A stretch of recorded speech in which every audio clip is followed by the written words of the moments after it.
Chapter 25. Erin found the rehearsal space on 114th Street without much trouble.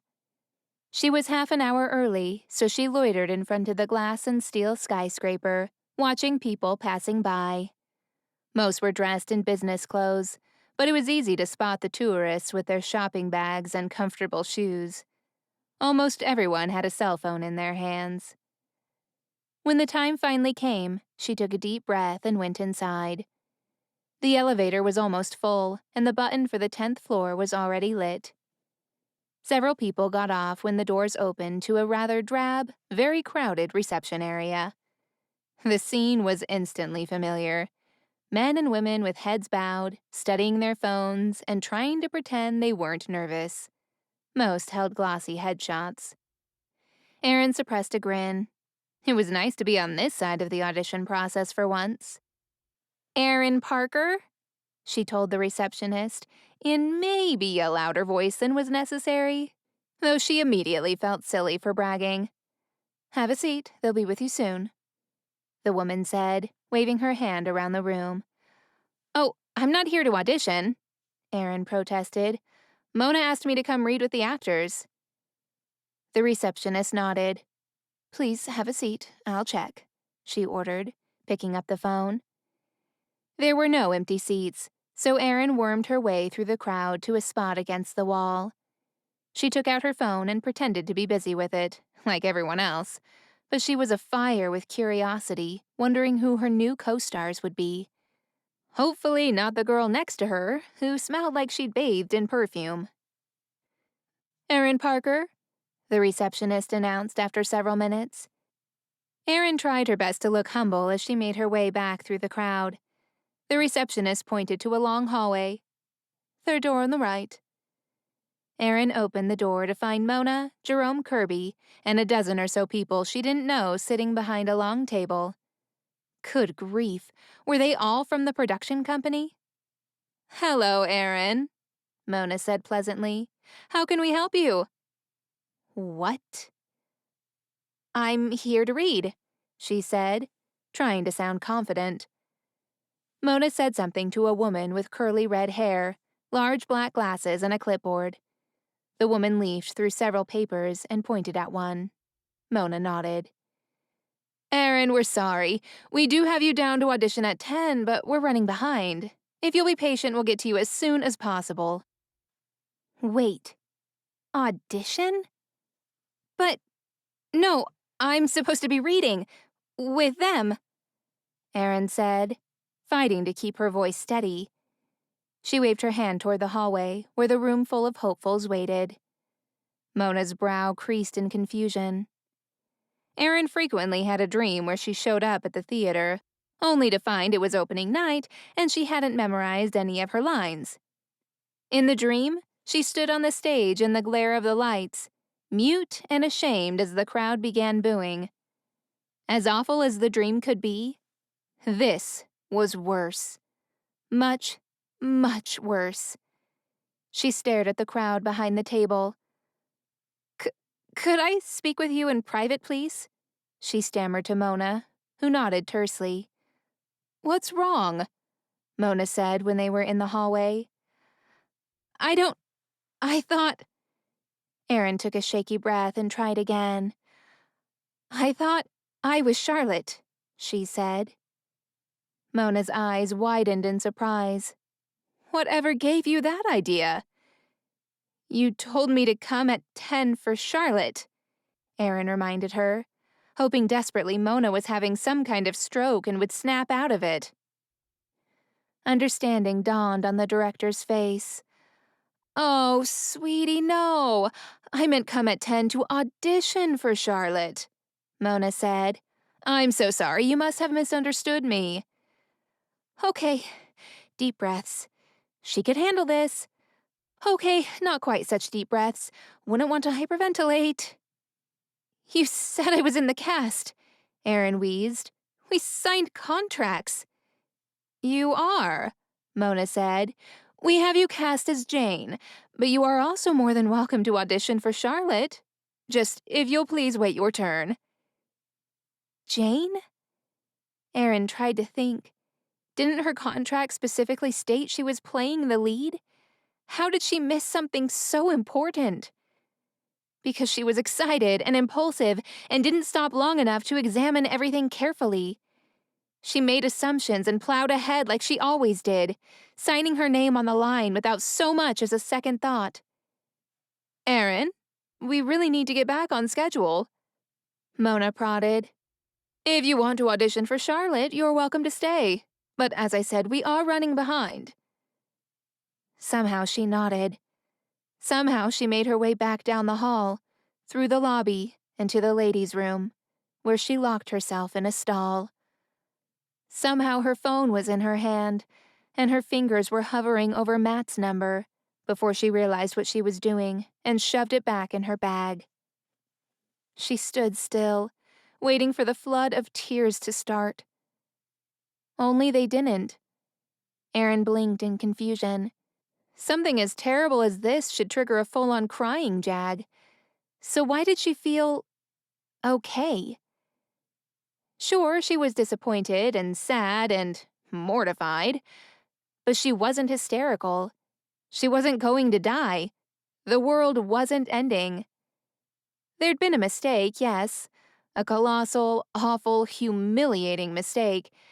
And yeah, it sucked, but she couldn't change it. She could either give up or march in there and give a killer audition. What would Matt tell her to do? Maybe she didn't have his voice over her phone anymore, but she still had it in her head, offering encouragement and praise, telling her she was the best and to go out there and prove it. Erin squared her shoulders. She would not go down without a fight. Chapter 26. The play was officially set to open the Monday after Thanksgiving, which canceled Erin's plans for going home for the holiday. It was a long drive clear to Asheville, North Carolina, for 2 days. Why don't you fly?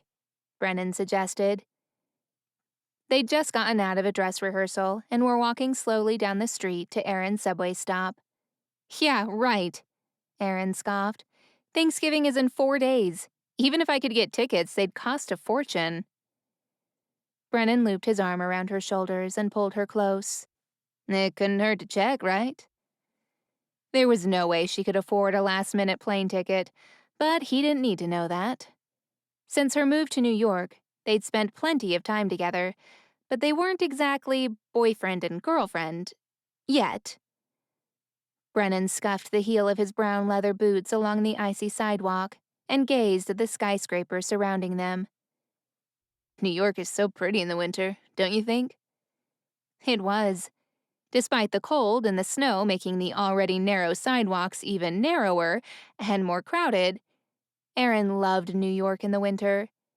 They'd been ice skating in Central Park, and then gone to Serendipity 3 for frozen hot chocolate, and even though it was a very touristy thing to do, somehow it felt right. As if she was experiencing her first winter in New York the way it was meant to be. New York with Brennan was fun. And expensive. Dinner the other night at Gramercy Tavern had set him back at least $300, as had the front row seats at the Thursday performance of Wicked. Erin enjoyed the luxury of it all, but felt guilty about him spending so much money on her. Her parents were well off, but they took pride in their ability to find a bargain. A New York trip with them would have meant dinner at a hot dog stand and tickets in the nosebleed section. Brennan wasn't trying to impress her with money. This was simply how he lived. From his loft in the West Village to his designer clothes, he enjoyed his money and the luxuries it provided. She'd never dated anyone with this level of wealth before. Her previous boyfriends were either students or still relatively new in their careers, and did not have money to blow on grandly expensive dates. Except for Matt, but most of his money went back into the glass studio. Wait, did she just include Matt on her list of boyfriends? Well, he wasn't. Even though she'd spent far more time with him, and knew him better than any of her actual boyfriends. And he knew her better, too. With Matt, it was easy to open up and be herself. She was never afraid he'd judge her or criticize her the way she had been with some of the guys she'd dated. She sighed. It had been 10 weeks since she'd seen Matt, or even talked to him. He'd avoided her after that night in his apartment, when he'd dared talk about love, and she'd thrown it back in his face. Sorrow tightened in her chest. The absence of Matt in her life was a hole she couldn't fill, no matter how hard she tried. Why couldn't she have Matt, but with Brennan's money and charisma? Or Brennan, but with Matt's everything else? Are you even listening? Brennan nudged her with his hip. Sorry, what? Erin pulled her attention back to New York. I said be ready to go Tuesday night. Go where? He laughed. You really were zoned out. We're going to your house for Thanksgiving. Sure we are. She nodded. Brennan sighed theatrically. Oh, ye of little faith. Be ready to go Tuesday night, okay? They had to be back in New York on Friday, so Erin packed only an overnight bag and took it with her to rehearsal Tuesday morning. After they were finished, they jumped into a car Brennan had hired and drove directly to LaGuardia Airport. Erin had been expecting him to pay through the nose for last-minute tickets, maybe even spring for first class. What she had not expected was the private jet waiting on the tarmac. You're kidding me. She threw him a wide-eyed look. Nope.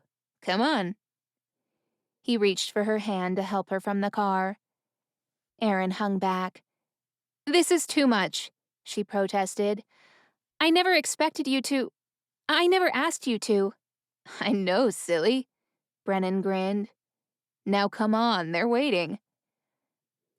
The pilot, in a charcoal gray suit, crisp white shirt, and a neatly knotted navy blue tie, waited at the bottom of the short flight of steps.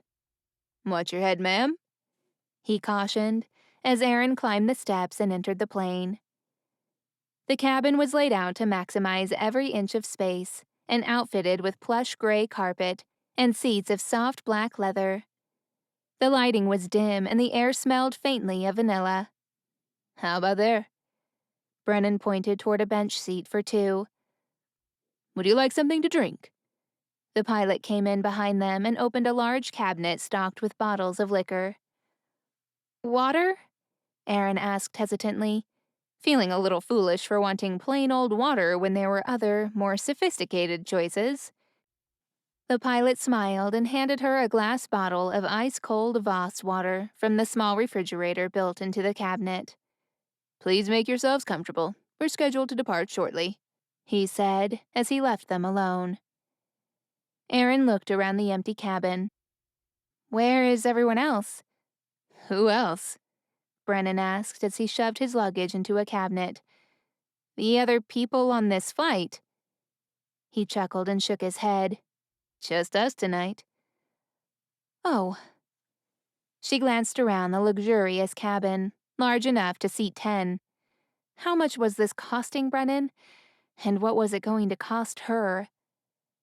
So far, Brennan seemed content to let her set the pace of their relationship. They hadn't gone beyond kisses, and he didn't object when Erin told him they would be staying in separate rooms at her parents' house. Dinner, shows, and outings were okay, but a private jet definitely took their relationship to a new level. Was he trying to send her a message? Or was he simply Brennan, laid back and loaded and enjoying himself? 15 minutes later, they were ready to go. Erin buckled in and peered out the window as the little plane taxied down the runway and lifted off. New York City spread out below in a blanket of lights. The Empire State Building was lit for Christmas with red and green, and the Chrysler Building shone like a silver needle, contrasting with the deeper yellow of the streetlights, which turned the city's streets into rivers of molten gold. Times Square was a sea of flashing billboards, and Central Park was a dark rectangle, its paths and trails outlined by cool white lights that glowed softly. Brennan leaned forward to see past her shoulder. His breath tickled her neck. See that? He said softly. All those glittering lights are for you tonight. Erin shook her head. Those are for Harlow. She's the star, not me. I'm not talking about the play. Brennan smiled. Besides, it doesn't matter. You'll get there. He slid his arm around her shoulders and pulled her closer, and she forgot about the play for a while. Erin's older brother, Dalton, met them at the airport.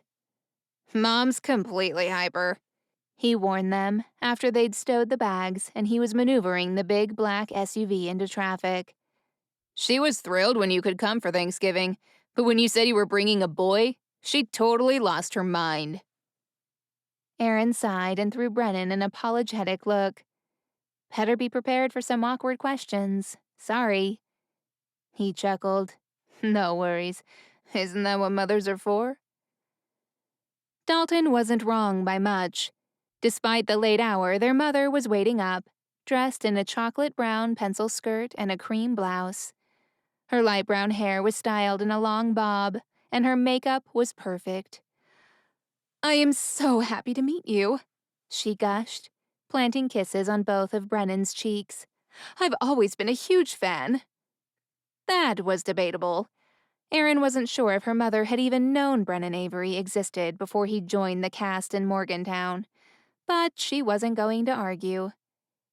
Erin can have her old room, and Brennan, I have the room in the guest wing all ready for you. Erin's mom bounced down the hall, motioning for them to follow. Finally, everyone was situated, and the house settled down for the night. Erin had changed into her pajamas and was brushing her hair when a soft knock sounded on her door. Just a second, she called, glancing at her black pajama pants printed with penguins and faded gray and white baseball t-shirt. Not exactly the most flattering thing for Brennan to see her wearing. Who was she kidding? He'd seen worse, like the practice hoops, or Charlotte's giant mourning cloak and bonnet that made her feel like a mushroom. She pulled the door open. Dalton stood on the other side, 2 cups of steaming hot cocoa in his hands. Oh, hi, she said in surprise. I thought you were Brennan. Her brother was 5 years older and fully a foot taller than Erin. They had the same creamy skin and brown eyes, and when Erin's hair wasn't dyed, which was never, they even had the same light brown, slightly wavy locks. Sorry, he said. Want me to go wake Dreamboat and send him instead? She rolled her eyes. Of course not. And don't call him Dreamboat. She ushered Dalton into her room and shut the door. So what's up? Nothing much. He shrugged and handed her a cup of cocoa. Just thought it would be good to catch up without Mom and Dad around. Or Dreamboat. The boyfriend, he amended, seeing Erin scowl. Erin sat at the desk where she used to do homework and tucked her bare feet under her. She took a sip from her mug and nodded at her brother in approval. You always were the master of cocoa. I can yo-yo make a wicked cup of cocoa, Dalton said in his best Mrs. Doubtfire voice. Erin laughed. Pretty good. Maybe you should be an actor. Nope, that's 100% your gig. Dalton took a seat on the lavender and green comforter on Erin's bed and blew on his own mug of cocoa to cool it. So my baby sis is a Broadway baby, huh? He flashed her a proud smile. Well, technically it's off-Broadway, Erin corrected. The theater is too small to be officially called Broadway. Nuance, Dalton shrugged. No one cares about that but you theater geeks. How do you like playing Jane? Erin, who was in the middle of a sip, choked and had to hammer on her chest a few times before she could reply. She hadn't yet confessed her mistake to her family and admitted she'd been demoted from Charlotte to Jane when the play moved to New York. Even though Mona said her audition for Charlotte had gone well, they'd still opted to cast Harlow Turner, an established Broadway actress who could add her star power to Brennan's. How did you hear about that? Erin asked when she could finally speak. Dalton rolled his eyes. I'm not sure you're aware, but I can read. All the publicity they've been doing reaches even our little backwood neighborhood, thanks to the internet. Okay, sorry, Erin said, properly chastised. I guess I hoped no one would find out. Why? Afraid Mom and Dad would be disappointed? Maybe a little. Erin swallowed hard. The truth was, she knew they'd been disappointed. A lot disappointed. And even though rationally she knew she couldn't keep it from them forever, a tiny part of her had hoped it would slip by, especially since she'd also been cast as Harlow's understudy. If they ever came to see the show, she'd planned to convince Harlow to take the night off. Her brother's chocolate brown eyes were full of compassion. Oh, sweetie, they're proud of you no matter what. No, I'm the screw-up who can't keep it together, while you and Toph are off conquering the world. Dalton forced a laugh. Yeah, right. Maybe Toph is off conquering the world, but I'm the loser who never left home. Because you're running the business, Erin countered loyally. Her heart twisted to see the self-mockery on Dalton's face. You know Dad couldn't do it without you. With Christopher in medical school and her off treading the boards, somebody had to step in and take over. Dalton had always been the dutiful big brother. You brought a man home this year. Mom's bound to give you extra points, Dalton pointed out. Yeah, Erin bristled on behalf of feminists everywhere. Brennan's a great guy. It just sucks that that's what she'll focus on. I know, Dalton said soothingly. But what do you do? Mom is mom. She won't be happy until we're all married with 4 or 5 kids for her to spoil. He gave her a long look. Though I'm kind of surprised things didn't work out with you and Matt. I thought for sure he was your guy. No, we're just friends, Erin said, working to keep her voice steady. Oh, Dalton shrugged. I guess from the way you always talk about him, it seemed like more than friendship to me. I didn't always talk about him, Erin protested. He rolled his eyes. Please, it's like you two were joined at the hip. Erin paused. Really? She couldn't remember ever making a point of including Matt in her conversations with her family. Was he so much a part of her life that he was naturally there, without her even recognizing it? Well, maybe it used to be that way, but it certainly wasn't anymore. Does this have anything to do with the silly promise you made at girls' camp? After you came home that year, you wouldn't shut up about your plan to marry a millionaire. Billionaire, Erin corrected automatically. And no, I'd almost forgotten about that anyway. Dalton raised his eyebrows skeptically. Please, you have the memory of an elephant. What? I had, Erin insisted. It's something stupid we did at camp when we were all dumb romantic teenagers. She fiddled nervously with the hem of her t-shirt, then stopped abruptly when she realized what she was doing. This was Matt's t-shirt. She was wearing Matt's t-shirt. She'd stolen it one night to sleep in because it was so soft, and never given it back. The thought brought a sharp dart of homesickness for Morgantown and her own apartment with Matt 3 doors down. She resisted the urge to bring the shirt to her nose to see if it still smelled like him. Faintly spicy cologne mixed with the clean, sharp scent of his deodorant, and a slightly smoky smell from the furnaces of the glass studio. Funny how she could remember in such detail. Uh-huh. Then you go to one of the girls' weddings and immediately find a guy who can fly you around on a private jet, Dalton said. Kinda convenient, isn't it? If you're saying I dumped Matt for money, you're totally off base, Erin said heatedly. We were never together, so I couldn't dump him in the first place. She pressed her shoulders into the chair, trying to hide the back of the shirt, which had Matt's last name emblazoned across the back in gray letters. Walters. Okay. Dalton held up a hand in a gesture of surrender. I just want what's best for you, and I'm not sure this is it. Thanks for your concern, but I'm fine. She searched desperately for a change of topic. How's work going? He pulled a face. Terrific. Shall I tell you all about our fabulous campaign for Mercer Tires? We even did 6 weeks of market research. He mimed, holding a phone to his ear. Now think carefully, sir. Are you currently driving Mercer Deluxe and Mercer Deluxe 2 brand tires? You're not sure? Do you think you could go out to your car and check? Of course I'll wait. Erin giggled. Sounds fascinating. You have no idea. Dalton plucked her cocoa mug from her grasp and winked. Get some sleep. The salad isn't going to chop itself tomorrow. After he left, she went across the hall to the bathroom to finish getting ready for bed, then climbed between the covers with a sigh. She didn't see sleep coming anytime soon, not while she was wearing Matt's t-shirt. Her rational brain pointed out there were probably plenty of old shirts she'd left behind in the dresser across the room, or failing that, she could borrow one from Dalton, or even Brennan. But her rational mind could go pound sand.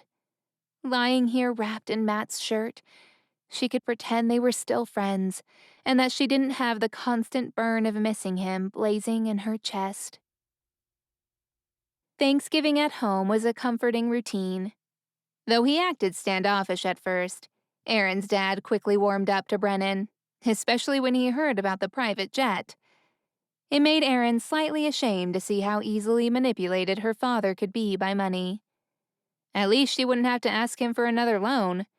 Even playing a minor character on Broadway would give her enough income to support herself.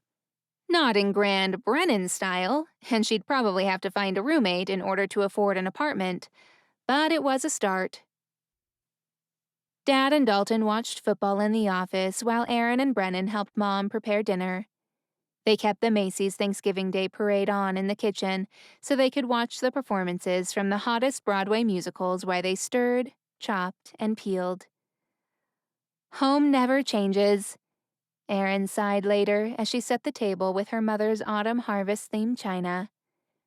The afternoon sun slanted through the dining room's bay window, and the cut crystal goblets threw rainbows over the white tablecloth. I like your house, Brennan said, and your parents are fun. Erin hid a smile. Her mother had been drooling over Brennan all morning, pestering him for stories about every show on Broadway and demanding to know why their play didn't perform during the parade. She was irritated to learn that only the musicals got to do the parade, and insisted their performance would have been the hit of the day. Is your other brother coming? Brennan asked as they placed the silverware around the table. Erin shook her head. He's on call this weekend and couldn't get away. Christopher was in his last year of medical school in Orlando and rarely made it home anymore. Too bad. Brennan finished with the spoons and came around the table to her side. He reached out and grabbed Erin's hips, pulling her close. I would have liked to meet the whole family, he said as he bent to nuzzle her neck. Erin tried to return his kisses, but she was too conscious of the openness of the dining room. One of her family members could come in at any minute and see them. She broke away. We'd better check on the rolls. Brennan planted one more kiss on her nose and grinned. As you command. Later that night, they were back on the plane. Erin watched the lights of Asheville, much less impressive than those of New York, drop away as they took off. Thank you for this, she said to Brennan. I could never have gone home without your help. Totally selfish motivations, he insisted. I wanted to meet your family, and... He slid closer to her on the bench seat. I wanted to have you all to myself for at least a little while. Lying in bed last night in Matt's t-shirt, Erin had finally given in to the thoughts she'd been trying to push away. Rich, handsome, adorable Brennan Avery liked to kiss her, and she couldn't feel it. She could feel it physically, the pressure of his lips on hers, his arms around her waist, the press of their bodies.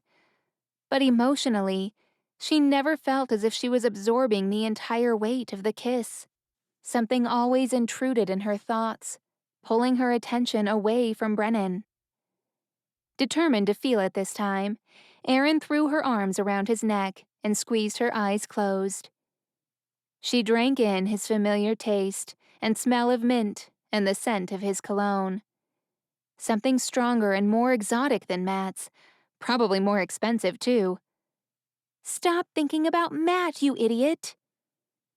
Frustrated, she wound her fingers into Brennan's hair. He reacted instantly, groaning and pulling her closer. She kissed him fiercely, trying to match his intensity, trying to turn off her brain and just feel. But she couldn't. Kissing him was nice, pleasant even, but it was all on the surface. Where was the deep feeling, the rush of butterflies? Where was the feeling of wholeness? She drew back and opened her eyes. "What's wrong?" Brennan asked. She hesitated, unsure what to do. "I guess I'm tired. It's been a big day." Brennan gave her a measured look. "That's not the whole truth, is it?" She stared at her hands for a minute, then finally met his eyes. "No." He was quiet, waiting. Finally, she took a deep breath and continued. "Brennan, I'm sorry. Us, isn't working." He studied his shoes, nodding slowly. "I was afraid you'd say that, but I can't say I didn't see it coming," he admitted with a sigh. "You did?" Brennan raised his head, his gorgeous eyes boring into hers. "Erin, you've been through a lot of turmoil lately. The play, moving. Honestly, it would throw anyone. But there's been something else, too. Something seemed to change right before we left Morgantown. You kind of faded a little, and you've acted kind of down ever since." "I have?" He nodded. "I know getting passed over for the part of Charlotte was hard on you, but you'll get there. You have to keep trying." She turned to stare out at the blackness beyond the window. It was true. She'd changed, but not in the way Brennan thought. Losing the part of Charlotte was a bummer, but not a disaster. The old Erin would have called it a disaster, but the new Erin knew what a real disaster was. Losing the love of your life because you were too stupid to recognize him for what he was. The real disaster was losing Matt. The idea hit her out of nowhere, but she knew with absolute certainty it was true. Brennan handed her a tissue. She hadn't even realized she'd started crying. "Thanks," she mumbled, swiping at the tears on her cheeks. "Is there anything I can do?" Erin shook her head. "I'm sorry. I know you went to a lot of trouble for me." She gestured at the airplane cabin. "I'll pay you back for the flight." He smiled a bit sadly. "Don't worry about it. I had a good time." "Me too." He reached out and grasped her hand. "You sure about this? We're good together, and we have a lot in common. It could be great." For 1 second, she hesitated. He was right. They were good together. And, okay, she might be rushing ahead a little bit, but there was a better-than-average chance this could turn into a long-term thing. Maybe even an until-death-you-do-part thing.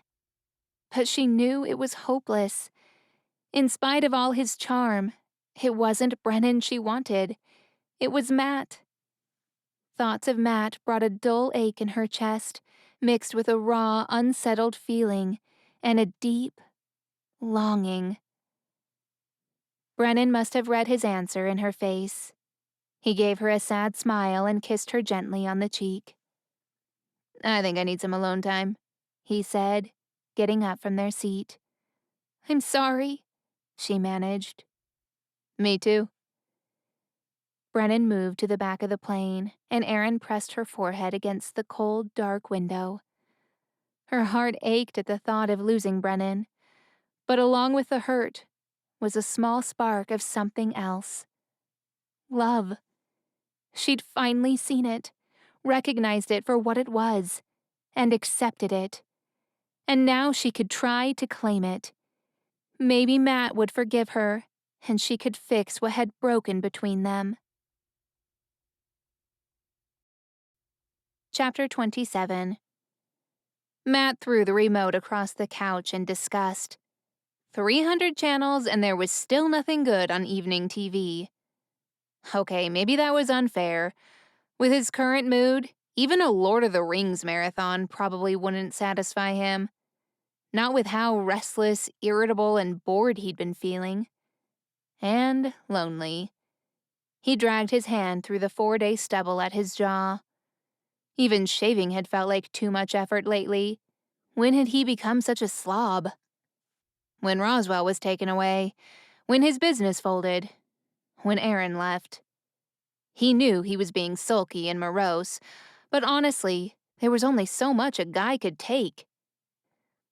The knock on the door startled him. He stayed quiet, hoping whoever it was would go away. There was another knock, and then his mother's voice rang clearly through the metal door. "Matthew Alexander Walters, I know you're home. Open this door." All 3 names. Uh-oh. Trouble. He dragged himself off the couch and unlocked the door. "Hello, Ma." She pushed her way past him into the apartment. "Why aren't you answering your phone?" she demanded, eyes narrowing as she took in the mess of dirty clothes, takeout containers, and neglected paperwork spread throughout the room.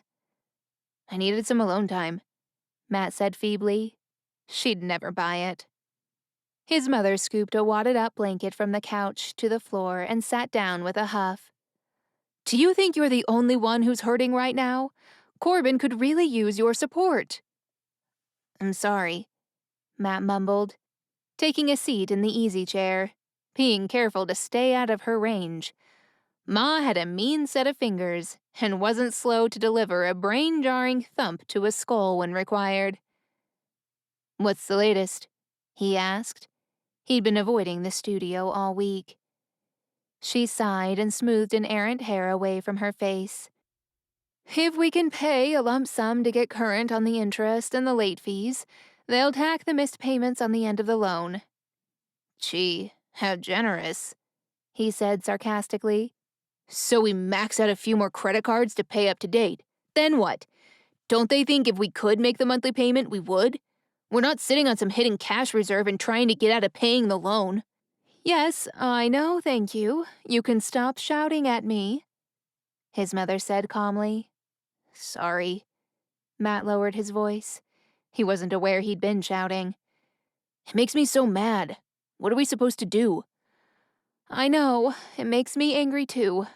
But that's not why I'm here." "Then what?" "If we lose the business, we lose the business.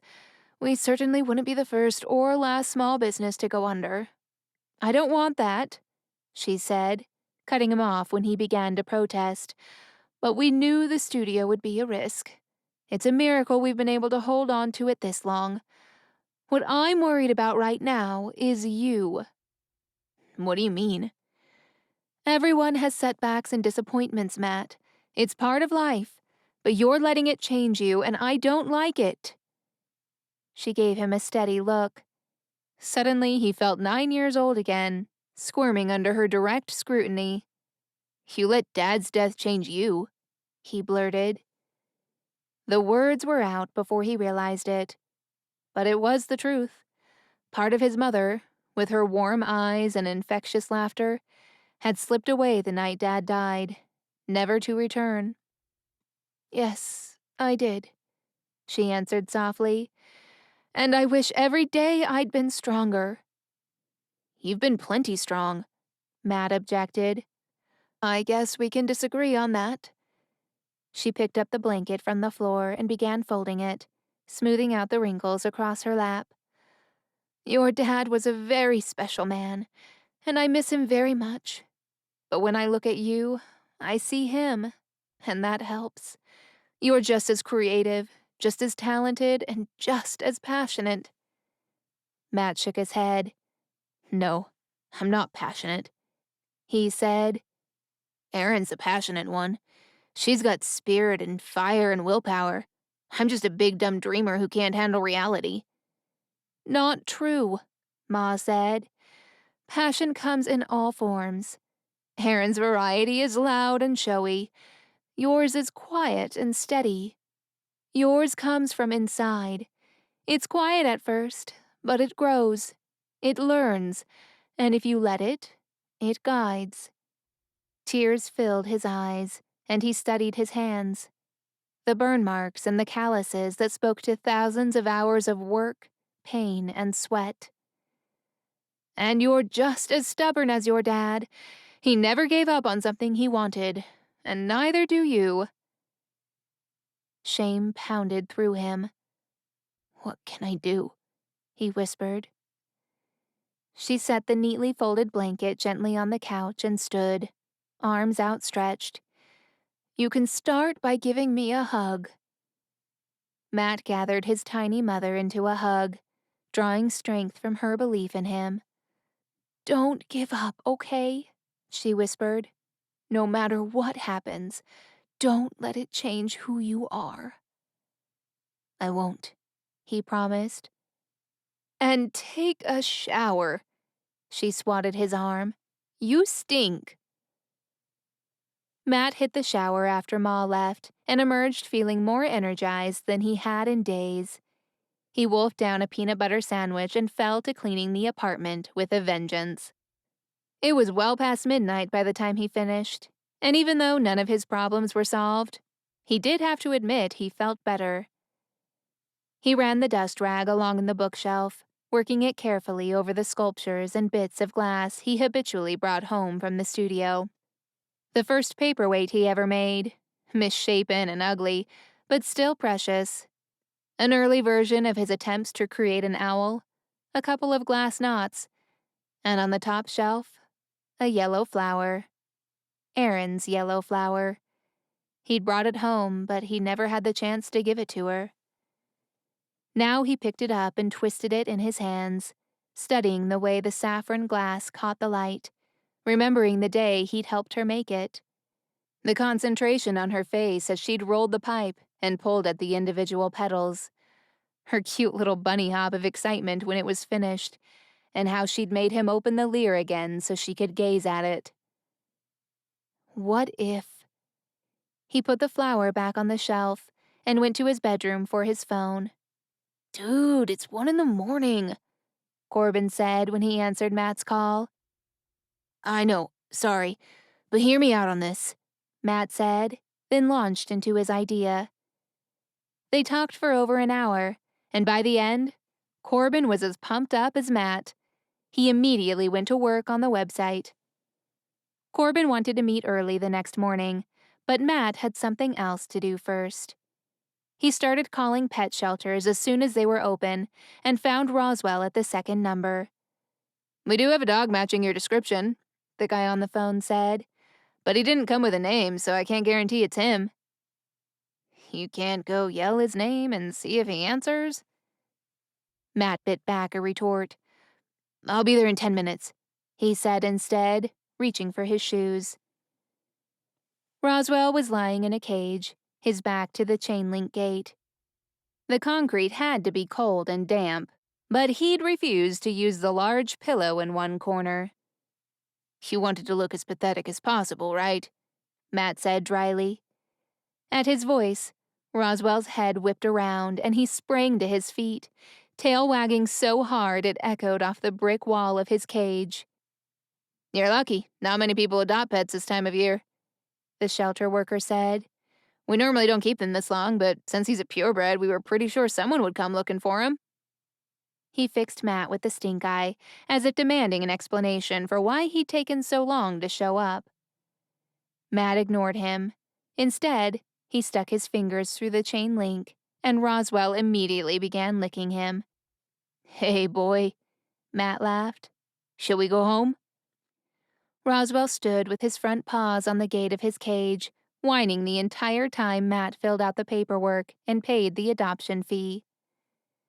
When everything was done, the shelter worker opened the cage, and Roswell ran straight to Matt, practically bowling him over in excitement. Corbin was waiting at Matt's apartment when he and Roswell got home. "I thought you got rid of that thing," he said with raised eyebrows. "No can do," Matt said with a grin. He got Roswell situated, then joined his brother at the kitchen table, iPad at the ready. "Let's get to work." It was late when Matt finally crawled into bed that night. His head spun with exhaustion and with excitement over the new plan for the studio. He couldn't help smiling at the familiar click of doggy toenails on a wood floor. And a second later, the bed creaked when Roswell jumped up on the mattress. He sniffed around for a moment, then flopped down by Matt's side. Matt reached out to scratch his ears. "Welcome home, boy," he whispered. Chapter 28. Friday morning was cold and the wind came in fits and bursts, tugging at Matt's coat as he made his way from the car to the studio. He'd taken Roswell out to do his business, and the dog had immediately burrowed back under the covers when they'd gotten home. Since coming home from the shelter last week, he'd spent much of his time curled up on Matt's bed, which was just fine with Matt. He was turning on the lights to the showroom when his phone rang. Erin's ringtone. Startled, he fumbled for the phone in his pocket, almost dropping it in his hurry. He hadn't heard from her since their fight in his apartment. He'd thought about calling or texting more times than he could count, but each time, he'd stopped. She didn't want him. She'd made that clear. Now he hurried to answer the call and pressed the phone to his ear. "Erin?" For a moment, there was no reply, and his heart sank. She'd probably butt dialed him, or whatever the equivalent was for people who didn't keep their phones in their back pockets. Purse dialed? "Matt?" Her voice was thin and strained, sending his heart plummeting. "I'm here. What's wrong?" She sniffed and began to cry. "Erin?" He was becoming more panicked. "Are you okay? Where are you?" "I'm fine," she said quickly between sobs. "I'm okay. I'm sorry, I didn't think I'd start crying. I just wanted to talk to you." His worry subsided. "But you're okay? You're not hurt?" "No, I'm fine. I'm sorry, I'm at Lindsay's and I'm feeling homesick. And now I feel stupid for calling you and bawling like an idiot." "Stop it," he said firmly. "You're not an idiot." Her voice sounded so hollow and sad, with none of its usual vibrancy. He ached to take her in his arms. "I read the reviews. It sounds like the play is going great," he said, searching for something to lift her spirits. "I'm not Charlotte anymore," she admitted. "I know. Their loss. But I'll bet you make a terrific Jane." She laughed shakily. "Somehow I knew you'd say that." There was a moment of silence. He considered asking her about Brennan, but decided against it. The theater website where he'd read the reviews stated they were together. Asking her about it would only bring tension, and he didn't want to spoil the phone call. "How's New York?" he asked instead. "It's okay," she sighed. "Busy. How are you?"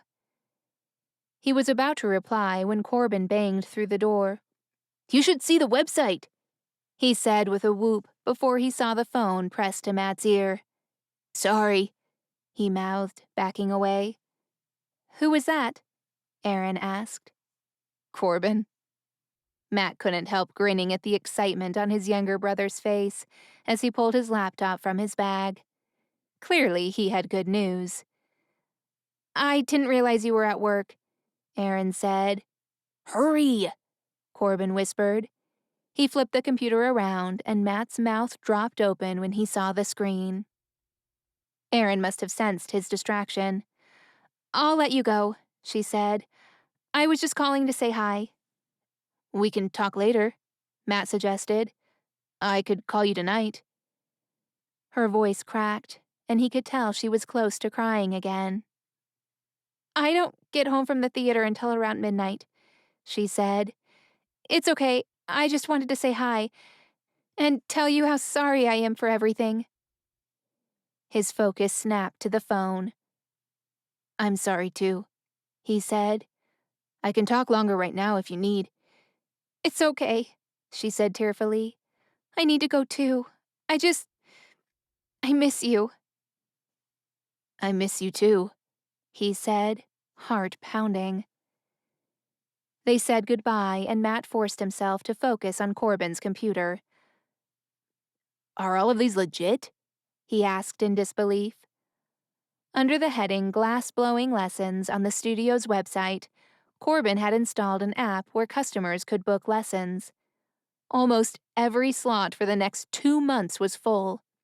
"Yep," Corbin said proudly. "Deposits paid and everything."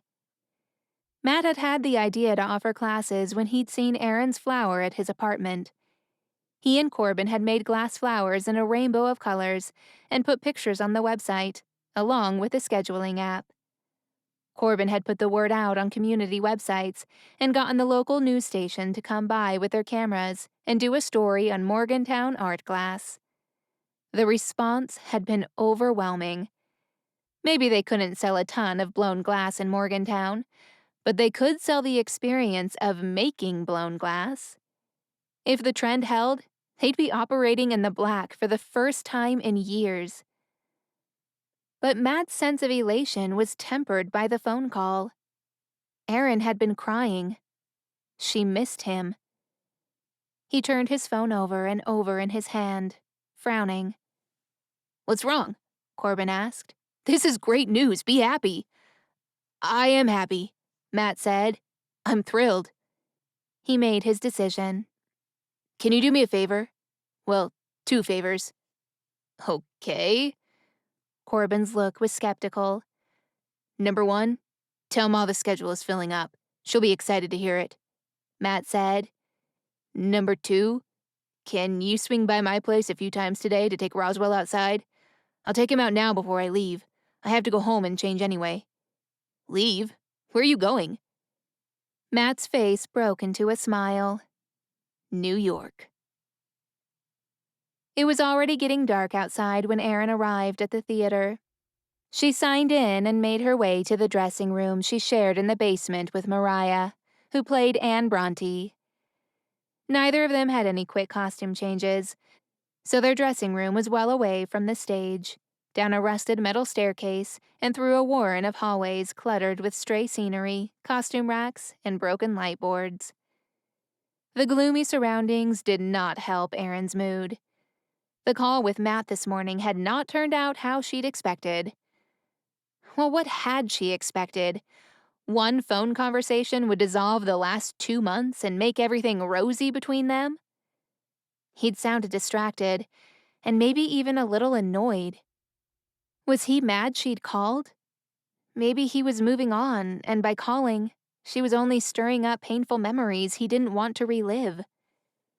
She hadn't helped things by breaking down either. Just the sound of his voice had made her start crying. Waves of panic rushed through her at the thought of losing him for good.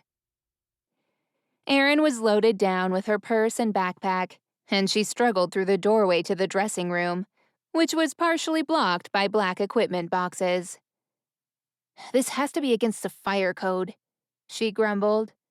"No doubt." Mariah glanced up from curling her wig. "That came for you a few minutes ago." She pointed to the long white box sitting on Erin's chair. Erin's throat went dry as she shrugged out of her coat. She'd had several bouquets when the show opened. Brennan had even sent a beautiful arrangement of exotic flowers, but they'd tapered off after the first week. The only one who ever sent her flowers, beyond opening or closing weeks, was Matt. Hesitantly, she opened the box, expecting to find his usual yellow roses. She let out a gasp when she saw what was inside. A yellow, blown glass flower. Her blown glass flower, the one she'd made with Matt. It was cradled in protective foam peanuts, the colors even deeper and more vibrant than she remembered. The stem twined in graceful curves, and the petals shimmered in the lights from the dressing room mirrors. Tears blurred the color as she gently lifted the flower from the box. The glass was smooth and cool under her fingertips. "Wow, that's really neat," Mariah said. "Thanks, I made it," Erin said with pride. "You made it?" Mariah sounded impressed. "How?" But Erin wasn't listening. Instead, she carefully replaced the flower in its box and hurried to the door. "I'll be right back." Ignoring Mariah's cry of concern, she raced down the hallway and pounded back up the stairs, her boots ringing on the metal treads. "Who brought the flowers for me?" she asked Vincent, the aging security guard at the stage door. His overgrown eyebrows pulled into a frown as he studied the paperwork he kept on deliveries. "I'm really not sure," he finally said. "It just says Morgantown art class on my list." Erin threw the door open and raced outside. The cold took her breath away as she peered up and down the street, hoping to see Matt, hoping to find him leaning against the building as he always did when he waited for her after a show. But he wasn't there. Disappointment made her feet heavy as she went back inside. "You're going to catch cold." Vincent gave her a disapproving look. "You shouldn't be running around without a coat." Erin had to smile at his grandfatherly concern. "Sorry, I had to hurry." "Well, go get some coffee into you and warm up," he growled. "We can't have you missing the show." She went back to the dressing room with a sinking heart. Could Matt have sent her flower with a courier? Was it a signal he was here and wanted to see her, or a statement to show her he was getting rid of old baggage? Erin pushed the thought away. He was here. He had to be here. She reached for her phone and her hands shook as she sent a text. "The flower is beautiful, thank you. Are you here?"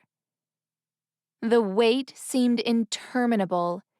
She began applying her makeup, all the while hardly daring to look away from the phone, hoping.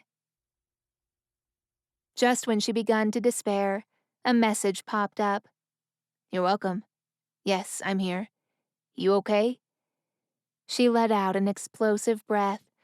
"I'm fine. Will you wait for me after?" The reply came back faster this time. "Of course. Stage door?" "Perfect." It was the longest performance of her life. Jane didn't have much stage time, so between her scenes, Erin paced in the wings, firmly resisting the urge to peek at the audience through a small hole she'd found in the curtain. When she was on stage, her skin seemed to tingle, every sense heightened by the knowledge Matt was out there beyond the glow of lights, just for her. After the curtain calls, she rushed to her dressing room and changed as quickly as she could. She scrubbed the heavy makeup from her face, pulled the wig cap off, and shook out her hair. It was a little kinked from being stuck under the wig all night, and no amount of brushing would make it smooth. She pulled it into a messy bun and gave it a shot of hairspray. She studied her reflection in the mirror. She was pale and there were dark circles under her eyes that no amount of concealer could completely erase. But her eyes were also sparkling with excitement, something she hadn't seen in a while. She grabbed her coat and purse and almost collided with a tall figure standing in the doorway of the dressing room. "Whoa, Speedy," Brennan exclaimed, dodging out of her way. He was still in his costume, and as always, the sight of him made her heart twist a little bit. "Some of the cast was going to dinner. I was coming to see if you wanted to go." She thought Brennan was the daydream come alive. The perfect hero from the imagination of a teenager away at summer camp and fantasizing of happily ever after. But no matter how she'd tried to twist it, he was the prince without the passion. She'd never felt more than the warm glow of friendship. It was Matt who sent her pulse spiraling out of control. It was Matt who made her stomach erupt in butterflies. Matt's kiss was the one that filled her with fire, blazing as hot as the furnaces in his studio. She reached out to squeeze Brennan's arm. "Thanks for the offer, but I'm meeting someone." Chapter 29. The snow fell lightly on the line of people waiting outside the stage door.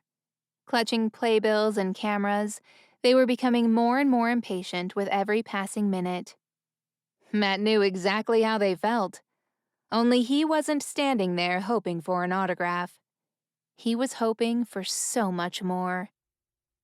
He stood a little apart, heart pounding. The cool air washed over his overheated face, bringing with it the city smells of exhaust and wet pavement. Every time the stage door opened, his pulse jumped a little higher. But so far only a handful of people had come out. No one he recognized, and certainly not Erin. One look at the glossy theater poster on the side of the concrete building was enough to temper his hope.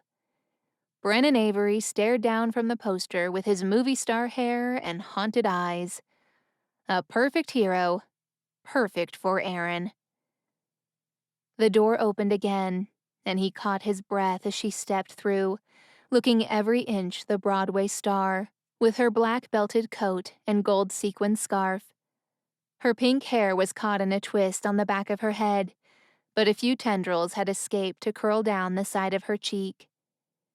A cry went up from the crowd, and she blinked at the sudden onslaught of camera flashes. Matt waited, shifting his weight impatiently as she worked her way down the line of fans. She signed autographs and posed for photos, her warm smile never faltering. But he saw her eyes scanning the crowd. When she finally found him, her face lit up in the way he loved so much. The familiar turmoil began to build in his chest. Finally, she broke off from the fans and came toward him, her mahogany eyes sparkling. "Great show," he managed. "Thank you for coming, and thank you for the flower. It's amazing." "You made it," he shrugged. She laughed, sending his pulse spiraling. "Sure I did." "Well, I owe you big time because you gave me a great idea." Quickly, he told her about the glass-blowing lessons at the studio. When he'd finished, Erin's face broke into a huge smile. "That's fantastic! I'm so excited for you." "All thanks to you." "No, all thanks to you," she corrected softly. The urge to hold her was almost unbearable, but he folded his arms across his chest and looked back at the poster of Brennan on the wall. "Where's your boyfriend?" he asked, dreading the answer. Erin waited until he met her eyes. "I'm looking at him. Hopefully." His heart felt like a glass bubble on the end of a pipe expanding. "What do you—" "Matt, I'm sorry for everything," Erin said in a rush. "I'm sorry for always making you rescue me. I'm sorry for using you. And mostly," she took a deep breath, "I'm sorry I didn't see it before. I didn't realize, and well, you know how silly and dramatic I can be. If it didn't look exactly like what I pictured, I guess I didn't recognize it." Now he was confused. "Recognize what?" "Love," she said quietly. I think we're perfect for each other.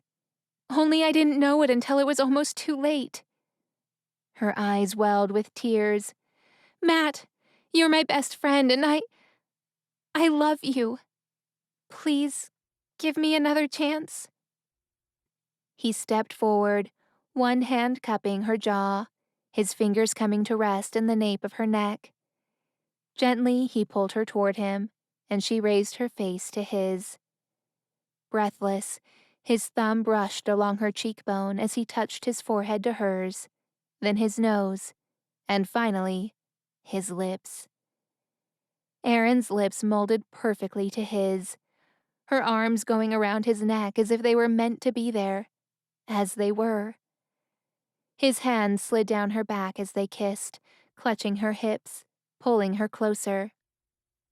He was never going to let her go. When they finally broke apart, Erin burst out laughing.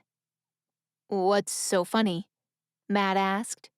He remembered the autumn leaves she'd shoved down his back and wondered if this was another trick. But those fears were immediately put to rest. Erin's eyes were totally sincere and sparkling with mirth as she replied, "The Billionaire Bride Pact. I'm going to have to sing the Camp Wallacky song at our wedding reception. And I don't even care." Happiness flooded through him. I'll sing it with you, he promised, pulling her close again. End of Part 5. Author's note. Portions of Erin's lines are inspired by letters written by Charlotte Bronte to Constantine Heger. This has been The Passionate One, a Billionaire Bride Pact romance, Book 1. Written by Jeanette Lewis and narrated by Emma Faye. Copyright 2022 by Jeanette Lewis. Production copyright by Jeanette Lewis.